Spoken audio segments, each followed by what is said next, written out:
NDC News this morning reports that Ghana ranked Africa's #1 fastest internet provider, cheapest in West Africa. Tanker drivers heave sigh of relief. Government to build 5.4 kilometer road leading to Tanker Park at the Tema refinery. Mahama refused to rebuild Asumje Park. Koku Anyidoho says so. And fighting COVID-19, we never again should we lose our guard. BNFT Invest Corp eHub launched to enhance client services. Also, 47 public enterprises failed to submit financials to government in 6 years. According to Foreta, yesterday, they were made to sign a performance contract of a sort. Bank of Ghana keeps policy rate over increasing debt stock inflation, and CSOs in a great call for lower usage of fertilizer to protect the environment. The Finder newspaper, new minimum wage was to save layoffs and others, according to the TUC. EcoBank CEO tops Bank CEO Media Visibility Ranking, IBNA Research. Government to rebuild 5.4 kilometer road leading to Tanker Park at Tema Oil Refinery. NPA boss Alhaji Dr. Mustafa Hamid there. New advances for first half hit 16 billion Ghana cedis. COVID-19 induced restructured loans by banks hit 3.66 billion Ghana cedis. Nanabi cut sword for the construction of 30-bed children's ward on his 40th birthday. We're told the project should be completed in 1 year. We'll be watching keenly. Daily Guide. Chief beats Queen Mother over funeral donation. Jomoro Canada NDC MPs in trouble. Dorcas Afo Tofe and James Jeke Kwasin there. Also, Nana outlines vaccine plans. 18 million doses are coming. We had same before May, but we're in July. GIS makes big wee haul, and Nana B starts children's ward project on his 40th birthday. The Ghanaian Times. Pastor wife allegedly murdered at Aite Kope.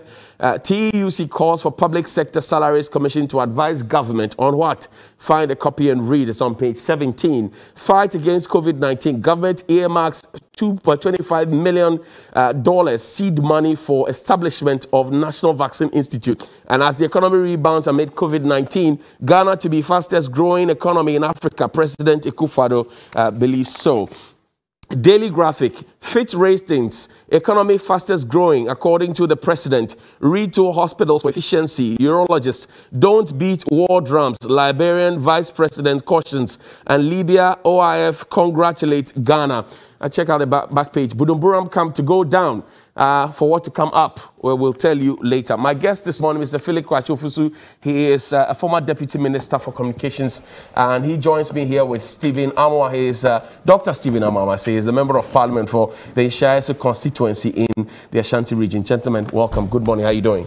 Oh, thank you very much. I haven't seen you in a long while, Felix. Yes, I've been around. Where did you go and hide? Oh, I've been around. I've been here a couple of times. I see. I'm sure. Okay. On Saturdays when I am not here. Sika, how are you? By the grace of God, I'm doing well. I see. You're already jotting notes. Okay. Let's go to the NDC's forum yesterday.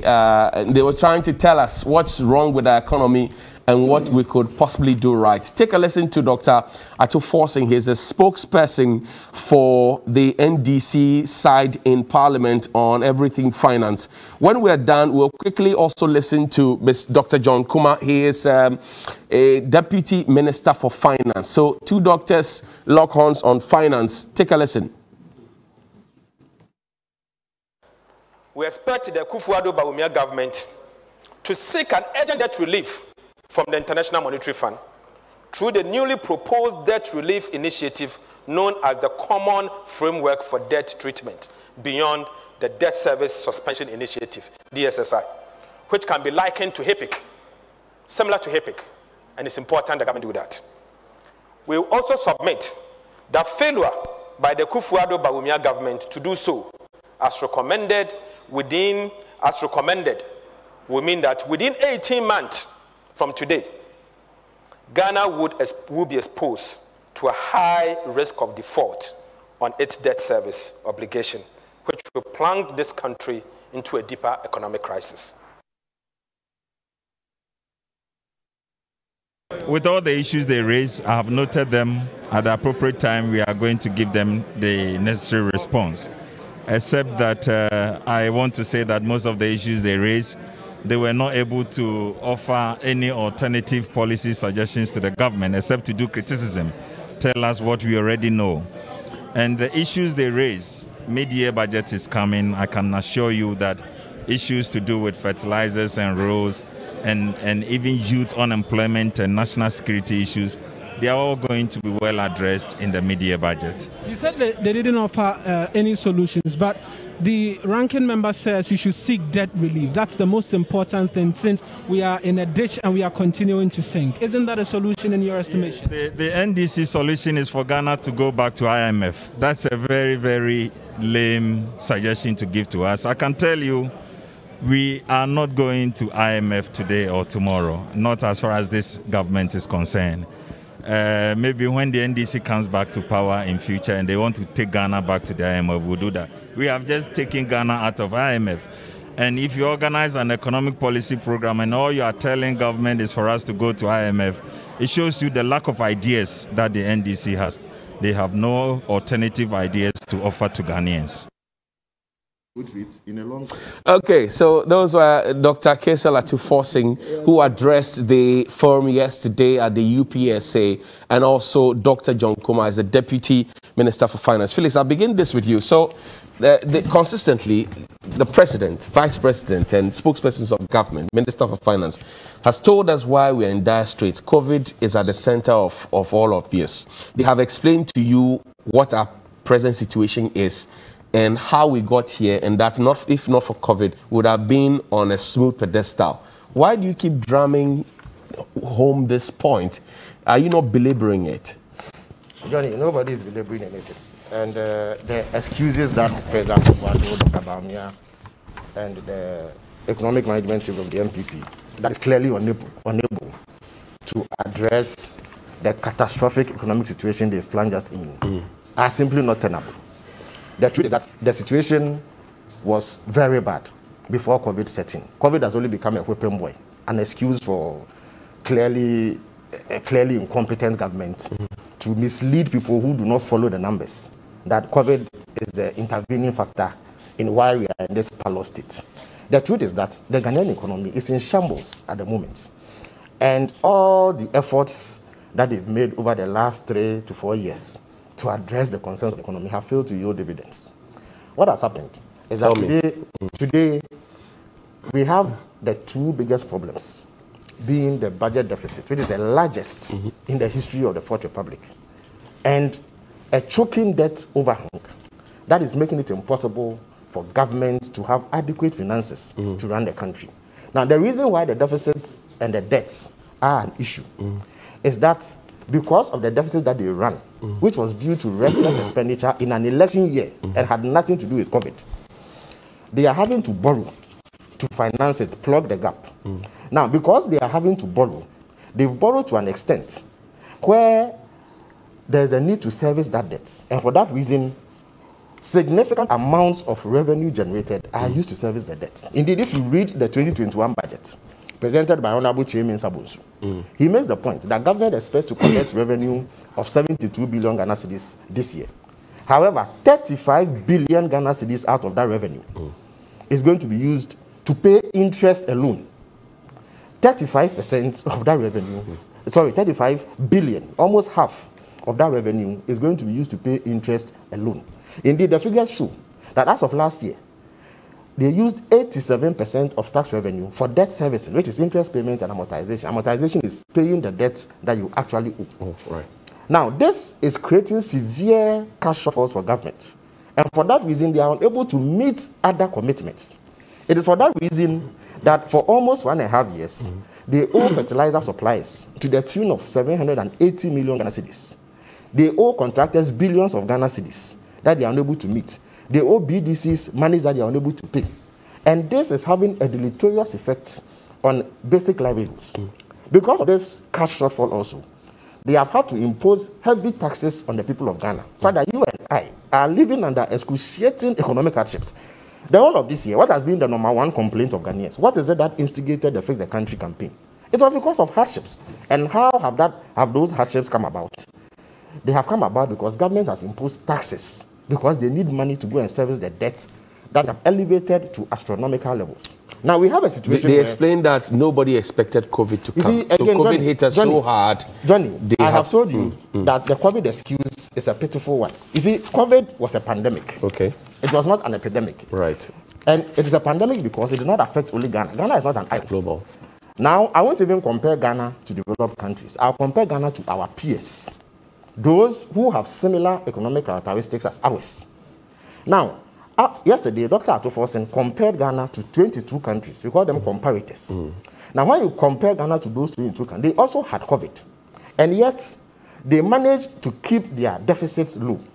They managed to keep their debt to GDP ratios at manageable levels. The only difference is that Ghana had an election, and so this government decided to bankrupt our treasury in order to win elections, hiding behind COVID. Now, let me give you some figures. Now, countries like Benin, Burkina Faso, Cote d'Ivoire, the Gambia, Guinea-Bissau, Liberia, Mali, are doing between 2 to 5% budget deficit in a COVID year. People have not died in droves in these countries, have they? Have you heard that people have died in thousands in Cote d'Ivoire? So what is it that their governments did that enabled them to keep their deficits within manageable limits? And why is the Ghanaian government breaking our treasury simply because of COVID? The answer is that they thought that it was more important to win elections than to manage the economy properly. We have a situation where this government accounts for 60% of our total public debt since independence. When they came to power, we owed 120 billion Ghana cedis. Today, we owe 332 billion Ghana cedis. In the last 2 months alone, they have added 27 billion Ghana cedis to our public debt. And in fact, if you look at the figure, you see, it's well and good to look at the quantum of the debt. If it was just the quantum of the debt, it wouldn't be a problem. But you need to see whether we have the ability to pay. So you do what you call a debt sustainability analysis. Right. What it simply means is that you pitch our debts against our revenue sources to see where we stand. Now, if you do that debt sustainability analysis, you will find that if you take something like our public debt to our tax ratio, we are talking 87%. It means that you need 87% of all the taxes you collect to be able to service your debt alone.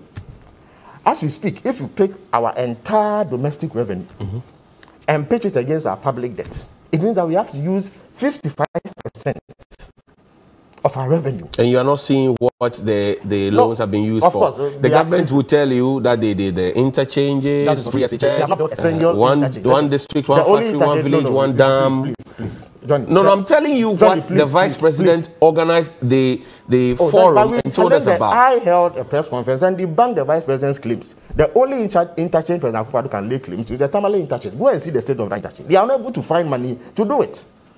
All the other interchanges, they inherited money. And why? If I give you money to do it, you'll be able to do it. So it is not any additional work that they've done. Planting for foods and jobs. Was it not only last week that the Agric minister came to tell the people of Ghana that that policy is collapsing because the finance minister is unable to give him money to finance it? And why is the finance minister unable to give him money? Because they are bankrupt. They've used all the money to run elections last year, and so they have nothing. Only this morning, check the exchange rate. It has hit 6 cedis.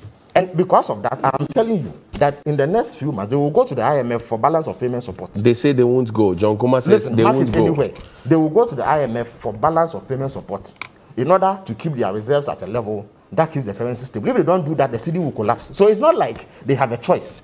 In any event, when we advise them to go to the IMF for debt relief, check the budget statement that Honorable James read. He said that the IMF had what they call the DSSI, the Debt Service Suspension Initiative, and that it was available to countries that were having difficulty servicing their debt. What they were going to do is that they were going to give you a moratorium. Basically, they would defer your debt service obligations between 1 to 5 years. The Honorable Chairman, who read it for the Finance Minister, said that there was a deadline of 1st May 2020 for countries to access. They didn't access it. The deadline was extended to June 2021. They did not access it. Yet, the president was in Belgium begging for debt relief. Now, that debt relief, how is it going to come about? Countries will not forgive you the debt individually. They will do so through what the IMF calls a common framework for debt treatments. That is an IMF program that forgives debt. If they don't do that, they will not be able to manage their debt.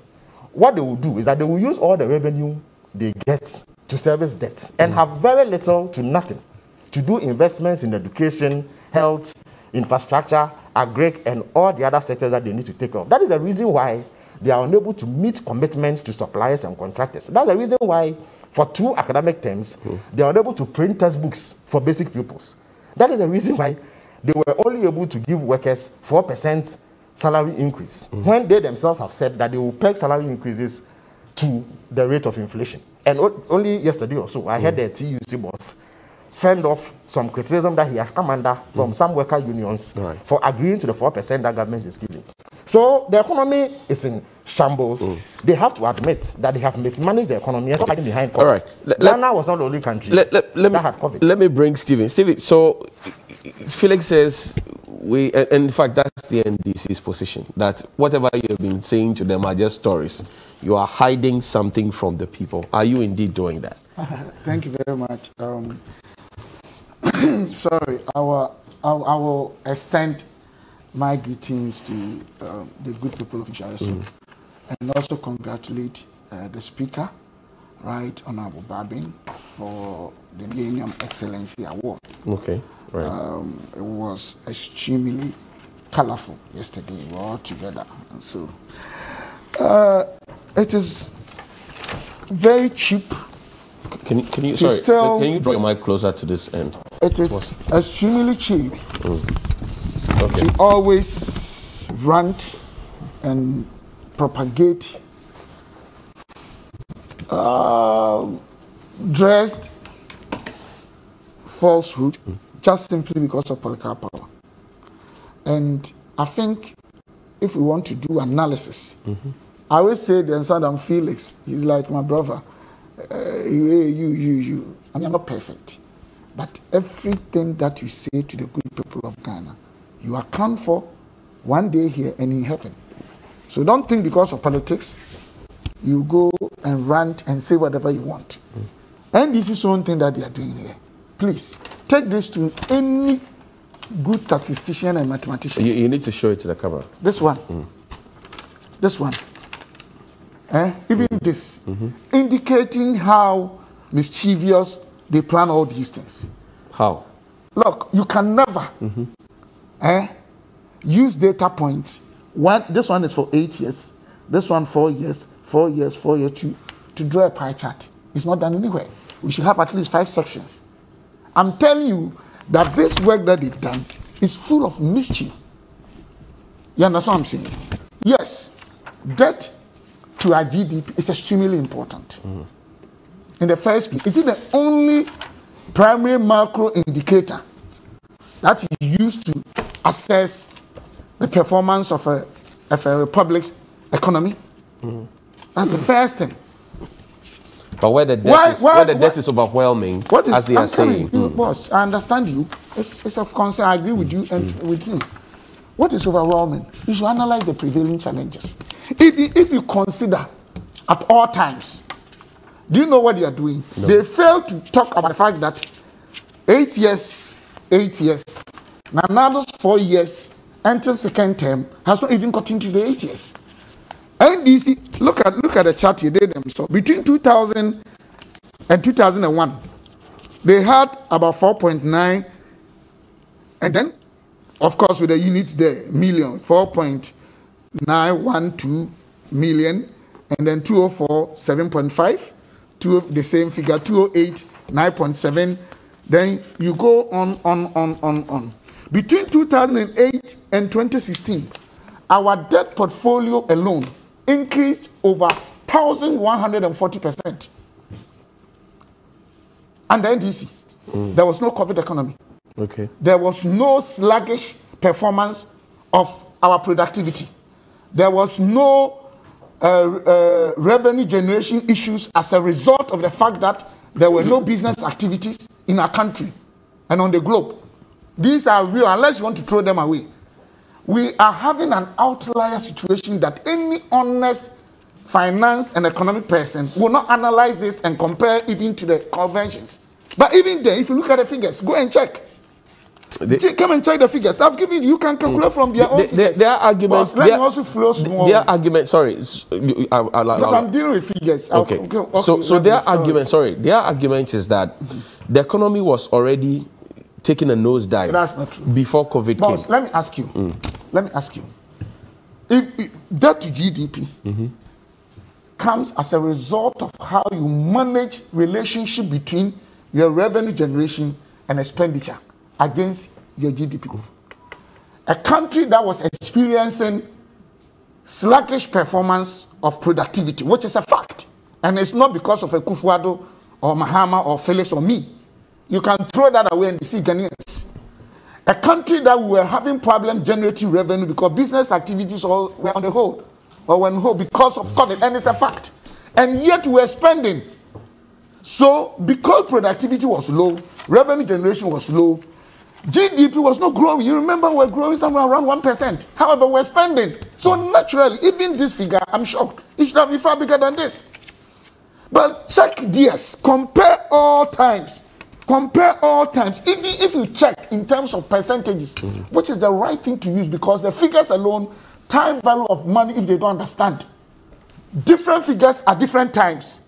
You cannot compare, but you can compare change, because here, if you want to even go deeper, you call something coefficient, is it variation coefficient, so that you standardize what you are comparing. So even talking about changes in performance is better, and that one, Akufuor's one, is far better. We can do the calculation, put on board. Even putting that aside, with all these situations, what was the interest rate under His Excellency former President Mahama 2016? It was getting to 40%. I do a lot of consultancy for companies. Not that maybe I'm bragging. Now you get something around 22%. Government-owned policies rate was over 25%. Now go and check. T-bills was over 22%. Now come and check. Around 14 point something. And the exchange rate? Inflationary rate. Inflationary rate was around 15.9. Now below 10. So you talk about even all the key performance indicators. Under MPP, we are far better than them, even with this situation. Now talking about exchange rate. NDC inherited 1.1, 1.2% exchange rate. You can go and check. By the time they were leaving, they had added 3.2. It went to 4.2. Just Google. Even now, if it is 6, we have added about 1.8. They added 3.2. So what we are saying is that if we are doing honest analysis, sincere analysis of all the primary macro indicators, we are far better than them under this situation, which we agree that is not our making. Even putting that aside, let's see what we use the money for. Tell me. He said he has not seen anything. Oh, come on. He won't see anything too. He will not. What did you use the money for? I'm coming. Before I come in, you cannot tell me that talking about the dams you are building in the north, there are no dams. You can't say that the warehousing, there are no warehousing. You can't talk about even the implementation of social intervention policies to mitigate impact. Look, NDC is a social democrat. Tell me any of the social intervention policies of national tenacity that NDC implemented. Tell me. Even FKIP, that was enshrined in our constitution, 1992, NDC got a chance to rule this nation for 8 years because of poor management of the economy. They could not implement. I'm coming. Even the most essential services in every country, education and health, allowances for poor people to go to have access to these essentials, they cancelled it. The fact of the matter is that the NDC's analysis is extremely porous. Okay. Go and check. So there's one question that hits me. So if it's about the economy, you are asking for. You consider primary macro indicators, secondary macro indicators, and you talk about social intervention policies out of what you've done. And the figures are clearly seen. GDP is not growing because we know what is happening in the world. And because of that, our expenditure is going up. Even and this day that, respectfully, they had a season without this COVID. In fact, they were increasing their Kufuor left about 2 to 2.2. That to GDP. What did they leave for us? I mind you, the 56 year wasn't the rare. You remember Ghanaians were saying that we were going back to HIPIC. It was over 70%. Then after the rebasing, after the rebasing, they had this. Can you comparing that? So did we rebase all the other parameters? So what we are saying is that, yes, we can say there is no hardship. And the hardship, everybody knows, is as a result of the fact that the world had been hit. In fact, if you go into a Public Financial Administrative Act, PFM Act, Act 2016, Act 921, Section 18, it states without any ambiguity 3 conditions under which even our fiscal rules and policies, including these things, must be suspended because of the situation. 1, natural disaster. 2, state of emergency. 3, health epidemic. Go and check. Even situations. So how can you sit down and put this thing together and then deceive Ghanaians? I've read Section 18. It says it has to be with the tacit approval of cabinet. Are you saying all of these have the blessings of cabinet? No, what you're saying, you are not getting what I'm saying. No, I'm asking you. But why should cabinet have blessings of figures here? I'm not saying. What I'm saying is that situation we are having now, even our fiscal rules and policies, these are the concerns. I agree. I agree with you. They must be suspended. I agree. I agree. So anybody cannot, in his honest position, compare what we are having today with conventions. I agree with you, but I'm saying that same Section 18 of the Financial Management Act talks about the fact that you can only suspend A, B, C, and D if cabinet so gives its blessings. I'm asking you, the cabinet give its blessings for what? To that? But to the suspension or the but you are quoting now. I get your point, but you're not getting there. What I'm saying is that because of the outlier situation we find ourselves in, even the laws, that's the point. I get your point. All right. But what I'm saying is that in all this, in all that we are having today, why is that the NDC did not do trend analysis of other essential primary macro indicators? You think this is not complete? No, we'll pick only one thing, and even that you talk about the last bit. And if you consider NDC between 2012 and 2016, and then 2009 and 2012, go and check increment in the other portfolio. I need to ask you this quickly because your 10 minutes is up. Is it 4 years or 4 plus 3 months or what? Okay. When they are working together. So I need to ask you 2 quick ones before Felix comes in. The 10 minutes actually is up. Okay, I need to no, hold on. I'll give you time. He's in power, so I'll give him. Forgive me. I'll give you equal time. Yeah, so the same time. You have had the same time. You started at 29. It's 39 now. More than I have. No, so he had 27 to 37, and you started at 29, 39. So I'm watching the clock very, very copiously.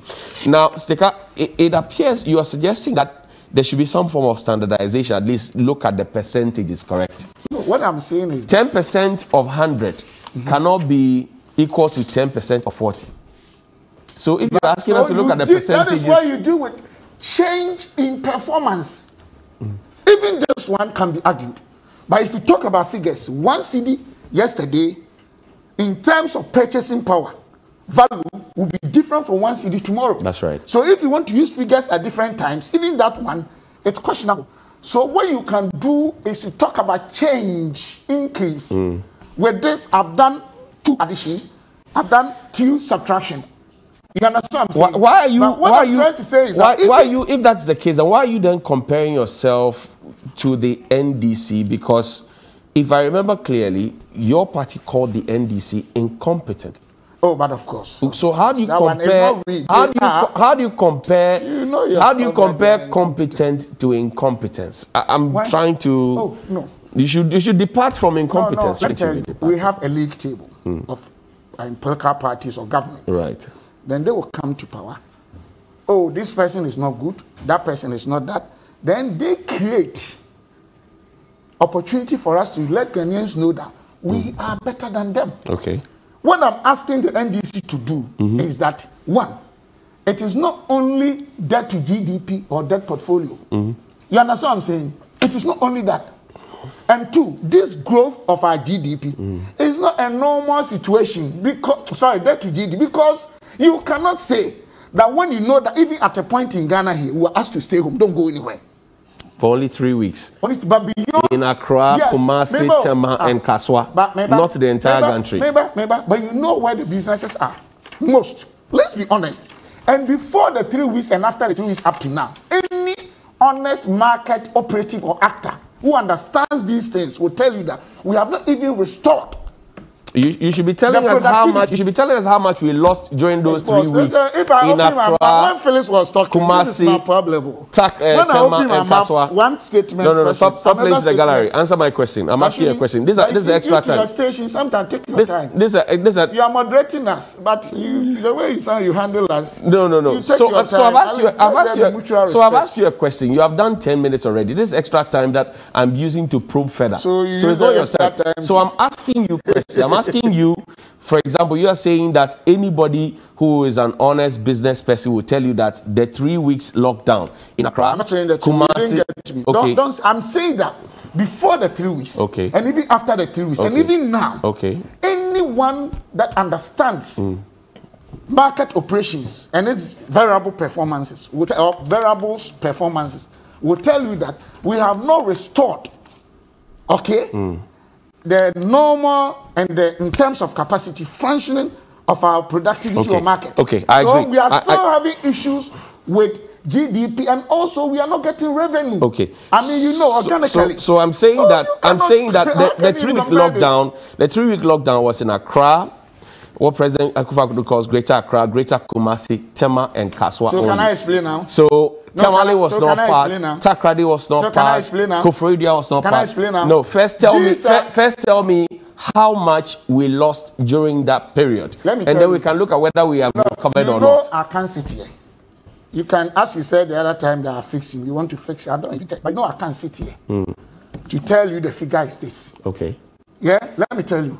But when it even comes to research and development, even without getting your scientific observation, could be one of the methods. You can go and check for me, Professor. I want to tell you that these centers you are talking about, they are the major business centers in Ghana, and that they are connected to all the regions. Okay. How many of those from Tamale and other places could come to Accra, Kumasi, Takoradi and do business? So you cannot just talk about that. It's not just one center. Okay. All that we are saying is that this situation prevailed, and because of that, the country's activity went down. We could not get enough revenue. These are the parameters used to harmonize relationship between debt and our GDP. Thank you. Any honest professor, whatever emeritus in finance and economic, I know at first it's extremely good. That one, no jokes. Okay. But it's politics. Okay. They just want to, out of intellectual dishonesty, Felix, they want to display their ego. Felix. But what I'm saying is that if you compare, okay, so I think you are repeating yourself now. I think you are repeating yourself now. Stick up. So Felix, you are playing politics too now. Felix, so Sika says whatever comparison you did is not complete. You are picking. I mean, what is the basis? You are picking and choosing. So consider the lockdown, for example. Consider inflation. Allow him. He kept quiet for you. Okay, he kept quiet for you. And for the record, you gave him 15 minutes after you gave me 10.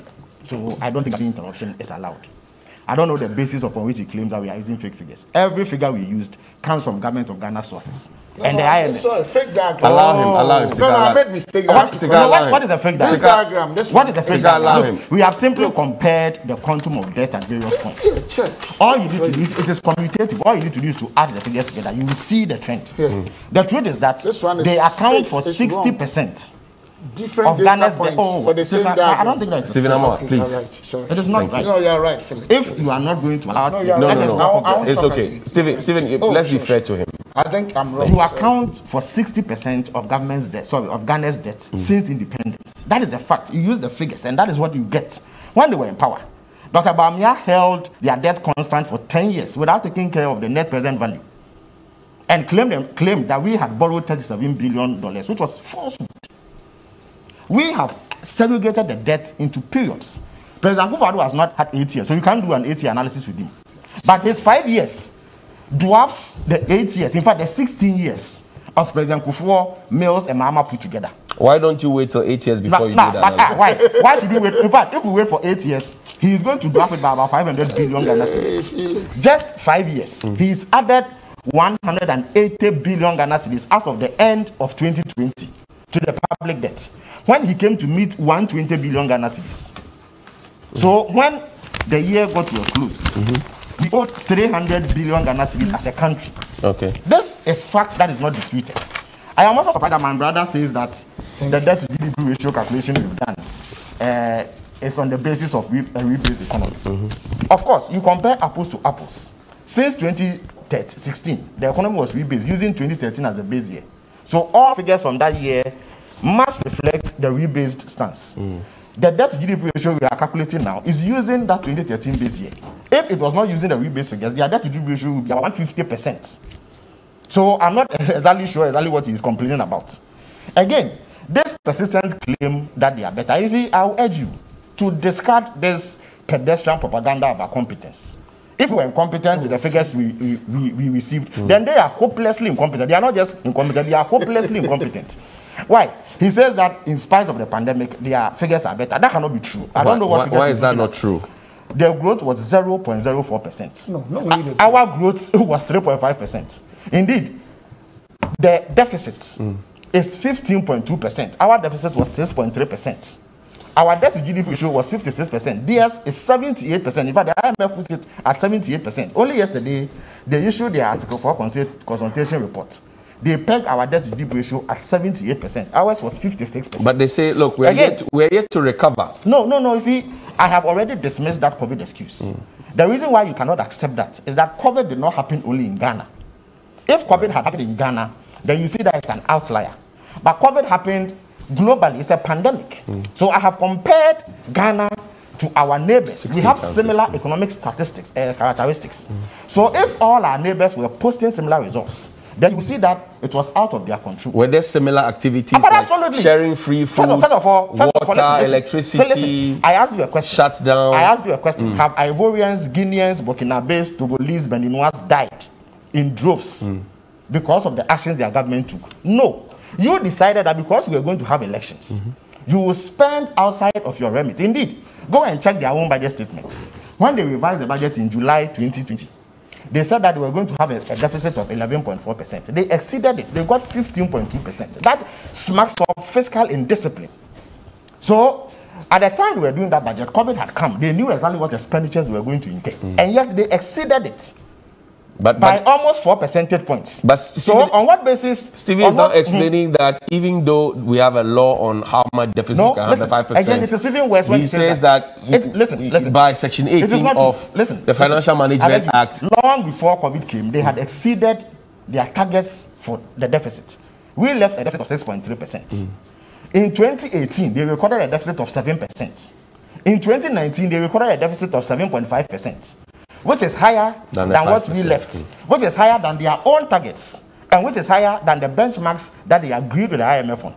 And then in 2020, the target they set of 11.4, which is a revised target in July 2020, they exceeded it by 4 percentage points. And I'm saying, if you look at the data and compare it with similar comparators, it shows that the difference between those countries and ours is the mismanagement of this government. They deliberately set out to bankrupt us, break our treasury in order to win elections. So what do we do now? What do we do now? Again, when we advise them to go to the IMF for debt relief, so it's a bad decision. How is it a bad decision? First of all, he's not telling you that. He's not telling you, John Kuma. Listen.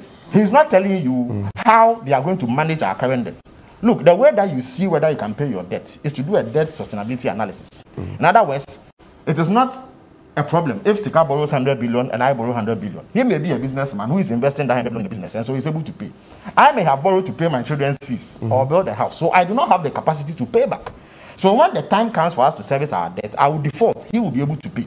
That is the difference between those countries that have similar debt to GDP ratios and ours. We don't have the money to pay. As I speak to you, if you look at our public debt to our domestic revenue ratio, we need 5 times our domestic revenue to be able to pay off our debt currently. In 2016, when we were living, we needed 3 times of it. As I speak to you, if you look at our public debt to our tax revenue ratio, in our time, you needed 4 times the taxes government collects to pay off our debt. This time, they need 6.5 times. If you look at our external debt to our exports, because you will need exchange rate, foreign currency, to be able to pay off the external component of your debt, which is in foreign currency. In our time, in 2013, we could use 72% of our export earnings to pay our external debt. In 2016, we could use 94%. In 2019, before COVID, they needed 130%. As I speak to you, they need 171%. So when they tell you that the decline started because of COVID, it is not true. Okay. As the figures would show. Okay. Now, the most significant point that needs to be I've asked you a question. I said, what do we need to do in order not to go to the IMF? Listen, the only thing you need to do in order to go to the IMF is to raise revenue. But they don't have the capacity to raise revenue. As I speak to you. How? They have revenue. No. Listen. They are widening tax rate, they say. What I'm saying. You see, you don't understand what I'm saying. Their idea of raising revenue is to increase tax, which impinges on you and I. People go into excruciating hardships when they do so. So ordinarily, the tax base will be widened. Currently, our tax to GDP ratio is 12%. The tax to GDP ratio of the developed countries that they like to compare themselves to is between 35, 38, and 44%. So they don't have the money to pay for the debt we have contracted. The only way they can pay is to seek debt relief so that our debt service obligations are deferred to between 1 to 5 years. I'll come to Stika. Let's Cookie read a few messages and then we'll come. I'll come to you. I'll ask you why you think it is not a good idea to go to the IMF. Have I said that? And what we should... No, John Kuma is saying that, unless you disagree with John Kuma, who is the Deputy Finance Minister. Let's hear some messages. First, it says, good morning, TV3. Gargantuan borrowing by MPP. Nanado's government, nothing to show. But yet, they are saying the economy is getting better. Ghanaians are working very hard, but our pockets are not getting better, with nothing on the table to feed our families, amongst other issues that we are going through. Is this the leadership he promised? The almighty economic doctor, Baumia, the hailed, is now developing apps, etc. Oh, Ghana, it's my birthday, Johnny, from Victor Rapture. So, Victor, happy birthday to you, yes, and thank you for sending in that one. This one says, good morning to you and your panelists. The country has lost track. The government and its people have been blinded because they are full in their belly. We have to rise up and fix the nation, or there won't be any future for me. Yetisika, so Aaron from Adenta News site sent in that one. Ghanaian youth have lost total interest in this Nanado and Baumia leadership. Upon the plenty money they have borrowed, no better projects to show. From Enrico Kono in La Paz. Johnny, good morning. Before God and man, let's face facts. NDC was building the schools, roads, and hospitals. We've seen them and we are using most of them now. The markets and the airports. Please ask the MPP man what at all they have done with all the loans and taxes they have taken. Good morning, Johnny. Please tell the MPP man to stop mentioning God's name in his political arguments. God is not a Democrat. He sets his rules without consultations, anger and intolerance, which is his attitude. This is not part of God's rule for his children. David in Tamale sent in that one. Yes, gentlemen, please. And then this one says, with all this planting for food and agriculture, prices of foodstuff keep going up, but it's only 4% salary increment. Massa, your argument died when you started doing your comparisons to the NDC. You won't explain why the country make hard and what you're doing to mitigate the issues. Everything is COVID. Bah. Ahmed from Wale Wale says, bravo to you, Mr. Johnny, for your wonderful job that you always speak up for the ordinary Ghanaian. All well-meaning Ghanaian journalists should follow your footsteps. My question is that we heard the incompetent president has increased the salary as well as the salaries of ministers of state and MPs. Johnny, is that true? He's asking. I don't speak for government. Thank you very much, Cookie. Sika, so the NDC says, go to IMF or we will crash. John Kuma, finance minister, who was invited to the program yesterday, he says that is not a prudent idea, but in the coming days, we will hear why it is not prudent to go there. And also, the media budget review will tell us more details as to how to turn things around. Why don't you want to go to the IMF? Before then, somebody made a serious statement that God is not democratic. Please, the person doesn't read his Bible. God always said, let us, even when he was creating. So there was that open culture system with other people you work with. So the person should go and read his Bible well.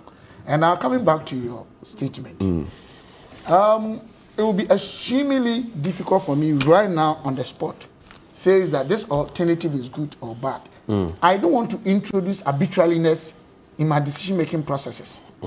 I want to do proper analysis or situation analysis, how the KPIs, in this sense, should be managed to pick the right alternative.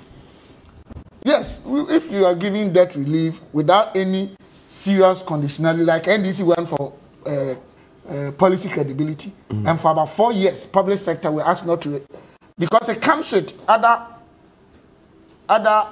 conditions. I haven't analyzed that, so I can't say yes or no until I've gotten the chance to analyze all the prevailing or the available data. Then I can make informed decision. I can't say John is wrong or right because he's an internal stakeholder of finance ministry. I'm not. Okay. So maybe he's privy to other pieces of information I don't have. But you are a finance person as well. You have a PhD. Finance, yes. If you look at the exchange rates now, the person who is going to import stuff at this point that's seen 6 cedis to $1 will be asking the critical questions. Where are we heading? I've explained to you that the people who are raising issues, they added 3.2. We have not even added 2.2. So we are better. Because they are doing the comparative analysis. You are better? They're far than them. Master the figures. Boss, I'm paying 6 cedis for $1. A bit.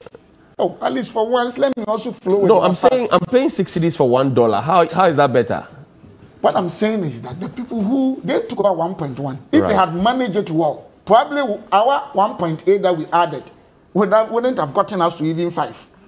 But the vice president said he had locked the dollar and giving the key to IGP Asante Appiah. I'm the one sitting here. But I should call the vice president. I ask him. But you come to defend all the things he says. The way you are moderating me, everybody sees. Why for once can't you let me also flow? Then you ask me questions? Because the guy spoke for a long time. I also have my things to say. Anytime I start, then say, but the vice president said this. Oh, please. So I shouldn't ask you questions. You should ask. Okay, you ask. When you finish, then I'll speak. I'm saying you are suggesting that you're doing better selling $1 for 6 cedis, and I'm saying that cannot be better. That is your don't let me say something you will not be happy. The way you understand it, because you know that's what I mean. What I said was clear, unless you decide not to hear. That those who are raising, they did worse than us. That's what I've said. Okay. And I give you the figures. So if you don't understand it, you want to define your own interpretation and ask me questions. I don't have any problem with that. And yes, I'll give you. Go ahead. And those who always claim that NDC, they've done something, there are projects, please, at the right time, let Nanado also finish his 8 years. The project, it's a process. Kofor spent 8 years. The work he did, visibly, I have all of them. Roads, schools, water, everything. Okay? Even without this book that I'm talking about, from Accra to Tema, from Accra to Central Region, then is it Yaramosa, whatever, Kumasi to Kintampo, these are major trunk roads, Kumasi through Bekwai getting to Western, they are still existing. And this is major trunk road, was between Fufoso and Sola, Commission 2016. Go and check the road now. So, we are even talking about infrastructure, talking about the dams, talking about the warehouses, roads, Kumasi, in my constituency. It's not every place that is done. But first time we are experiencing major carriage of roads. 3 here, and a lot of asphaltic streets. First time under Akufo-Addo. So bottom line, you are not doing bad at all. What I'm saying is that we've done so much with the money we have. At least you can't tell me that free SHS, that we are adding about 100,000 young ones. When you talk, they raise problems that when Felix and I were in secondary school those days, they were the same problems. The fact is that, why is it that the NDC guys are not raising other economic parameters? Only one. I think, and even the only one, look, my brother, between 2016 and 2020, even another figure was increased by 142.22%. And the NDC, between 2009 and 2016, if you are doing trend analysis, it was increased by 271%. Because you use changes, not the figures, because of time value of money. All that we are saying is that the COVID has made it difficult. Up to now. But still, if you are consistent with the payment of the debt, if you are consistent with the payment of the debt, you will not accumulate them to be talking about them ballooning. No, that's correct? not. I understand your point, but that's not. He knows that when it comes to debt, it's about budget. You need money to perform your obligations. Either you raise revenue through taxes, or debt. These are the major ones. Okay. Okay. But the COVID situation, I said, had impact on our growth and our revenue generation. I hear you. We'll still have to take money. I hear you. I hear you. I hear you. Thank you very much. Felix, take a final by a minute on this one. Mind you, and we've ever had surplus. We've never had in our country. Okay. We have proved, surplus. You're talking about Johnny, we have proven beyond doubt with facts and figures that COVID cannot be an excuse for that appalling performance. I beg you, Felix. I beg you. No, if they don't give out the relief, what will you do? What will you do? Let's assume that no, they say no. What listen, will you do? Johnny, you are suffering from. Listen. You yourself are saying that you are not able to tell whether you should go for the fund or not. We are stating categorically that based on the information available, go to the IMF for debt relief. Indeed. Your president has gone to Belgium, cap in hand, begging for debt relief. And you are saying that you cannot tell whether you should go or not. You already began the process. And I told you that because of the exchange rate depreciation, they are going to go to the IMF for $1 billion in balance of payments of in the coming months. Okay. Well, thank you very much, Dr. Stephen Amoah. He is a member of parliament for the Inshaiso constituency in the Ashanti region, and also Felix Kwachiofosu. He is a former deputy minister for communication. Gentlemen, thank you very much indeed for coming. The time is short for me, but here we go. Let's say a happy birthday to a few people. Mrs. Elsie Nana Misho, it's your birthday today. Happy birthday to you. And also to, well, let me find this quickly and do it. Also to Mrs. Stella Shandoff Abia, aka Penyin, and to Estella Shandoff Ayurubia Akwa Kakra. Today is your birthday. Happy birthday to David Yao Sena Graham. Happy birthday also to Honorable Hajia Zurera Mohammed Ibrahima, MP for Salaga South. It's your birthday today. And to Gertrude Opong Pipra, Gertrude Nanama Opong Pipra, it's your birthday today. Happy birthday to you. Live long and stay strong. Also to Magdalene Selassie, are we here? It's your birthday today. Happy birthday to you, and we pray that long life and prosperity will locate you. Thank you to Sona Fashions in Tamale for my out is 0246590162. 1 minute for you. COVID vaccines are not in. We're told that some will come. Now, the key thing is for you to take your destiny into your own hands. Not everybody has been vaccinated. And the very people who keep explaining to us and telling us that the vaccines will come, have been vaccinated already. President has been vaccinated, Vice President, Speaker, all of them, they've been vaccinated. I have gotten my jab. So the best thing for you to do at this point is to have an intrinsic feel to protect yourself. The intrinsic feel to protect yourself, not the restricted one where they tell you wear your mask and you find police and you start running away. Your destiny is in your hands at this point until the vaccines come.